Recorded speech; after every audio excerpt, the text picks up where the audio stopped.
why I decided to quit nutrition coaching.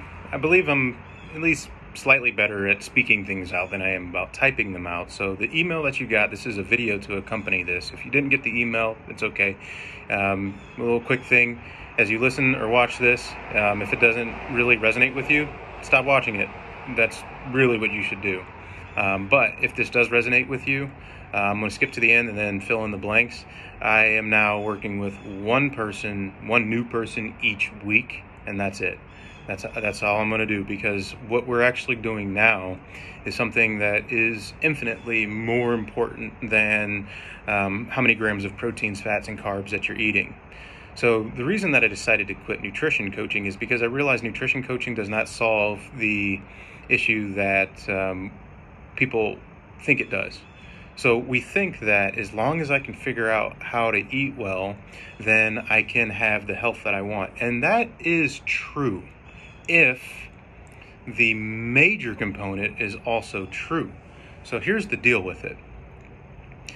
We actually have to understand emotional eating correctly. All right. So when I say emotional eating, what do you think? You probably think, oh, emotional eating is bad. No, emotional eating is good or bad.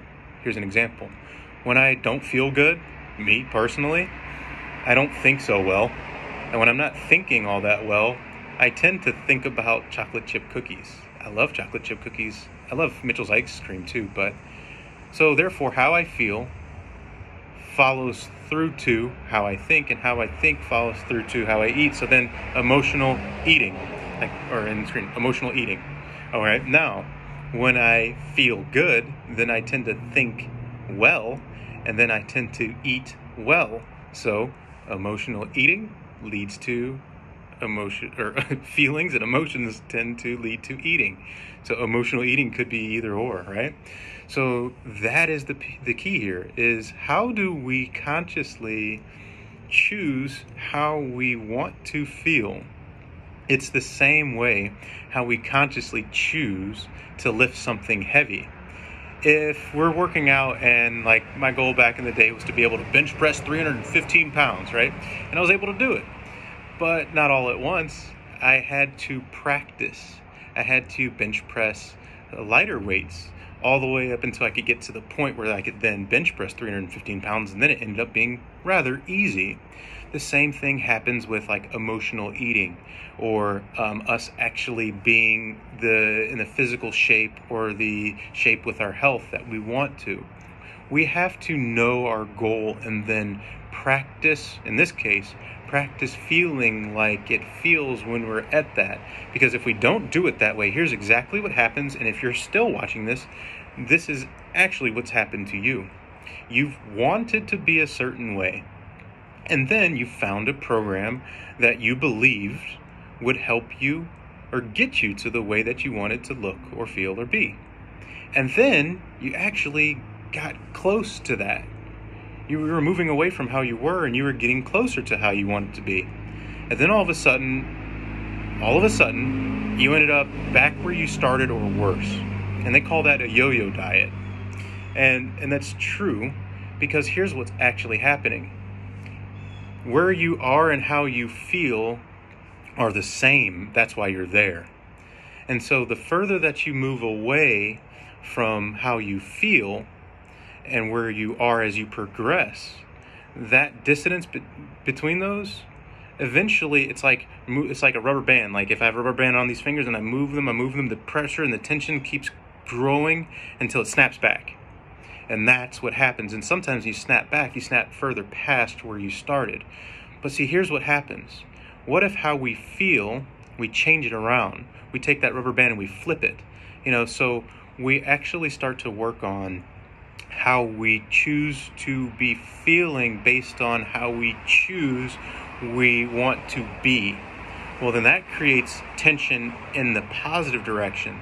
And the more often that we can feel the way that we choose to really feel, because it does take practice and it does take specific components. It's not just like I'm going to write it down and that's going to be great, or I'm just going to say like something like, oh, I really feel I'm healthy.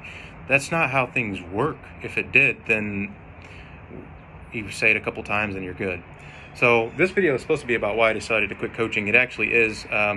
So basically what I'm saying is I decided to quit coaching because the real coaching is not with nutrition. Nutrition is just something that can be talked about. I told you about the book that I wrote. It takes 66 minutes for you to go through. If you're a nutrition coach, like, go through it and use it. I don't care. If you have a friend that it would work for, share it with them. It's free. It's in the public domain. I'm not charging for it. Because again, nutrition coaching isn't the thing that we actually really need to be working on anyways. What we are going to be doing is creating a very simple process and a program. It takes no more than 38 minutes in a day. And that is something where it doesn't matter what excuse you may have, you have 38 minutes. Because these 38 minutes, you're already doing the same things, but now we're adding intention onto them. So again, if at any point in time this doesn't make sense, stop watching. If at any point in time you're like, all right, yeah, call me. You have my number because I sent you the email because you're one of my past clients, and that's who it's open to first. Because I'm only going to work with one person new each week. That's it. That's it. That means 52 people a year, and that means if you are that one person, the only way you will be that one person is if you fit two criteria. The first one is you will say to me and agree to that you are going to attempt to prove the process wrong. By trying to prove the process wrong, that will get rid of the excuses that you think you may have, because we all have them. But just like other stuff, it needs to be flushed. And then the second thing is, if you agree to that, then you're also agreeing to the fact that if you are not attempting to prove it wrong, we will talk about why. And the excuses, I will definitely hear you out on them, and we'll come up with solutions for that. But at the end of the day, if it's in such a way where it's just, you're just not doing it, then I will buy you out of the program. Because it makes more sense for me to bring on an additional person that does fit into that than to work with someone who may not be serious in the moment. So this will take about 12 weeks. If it takes longer, then fine. If it takes a little bit shorter, then fine. But it is scheduled for 12 weeks. If you have any questions, this is what you need to do. Pick up the phone, which you're probably watching it right now, so skip over to your phone and dial my number, 330-858-1489, because if you're still watching at 7 minutes, then this is for you. But again, very simple, 38 minutes. Look at the Instagram post. That was from 9 minutes of this 38-minute process that I created over the last 17 months. 9 minutes a day is all it takes to actually change the way that your physical body looks. And to be honest, that only matches up to how I saw it to begin with anyways. When I went on vacation with my buddies and we took a picture, I'm like, that's not how I really choose to see myself. So I took 9 minutes a day and I changed it. So now I feel good.